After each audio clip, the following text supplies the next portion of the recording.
Qual è l'importanza della figura della Beata Brigida Morello? E innanzitutto per noi è la fondatrice della nostra congregazione, ma più che tutto volevo dire questo, che secondo me ha una grande attualità questa figura, soprattutto come educatrice, perché lei si è distinta nel suo periodo proprio per questa finalità, questo scopo educativo che ha dato sia alla congregazione, sia anche lei personalmente che l'ha vissuta.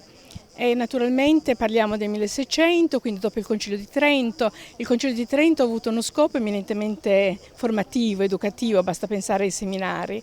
E così appunto per quanto riguarda il popolo di Dio, per quanto riguarda la Chiesa, è sorta tra i fedeli nella Chiesa un'esigenza educativa, soprattutto nei confronti dei giovani. E lei ha voluto e ha adempiuto questa esigenza che sentiva proprio fondando un istituto che aveva questo scopo. Ha un ricordo in particolare legato magari anche alla sua vocazione che ricorda, che l'ha guidata? A me è piaciuta questa figura di donna.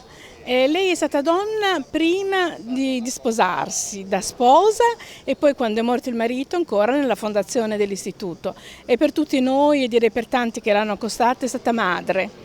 Una scala, come dice appunto il tema della mostra di oggi, una scala che avrebbe aiutato a portare al Signore. E questa è la cosa più bella che porto nel cuore della nostra fondatrice. Oltre naturalmente alla sua spiritualità, una donna di grande fede sicuramente e di amore per il Signore enorme. Dobbiamo imparare da lei tanto.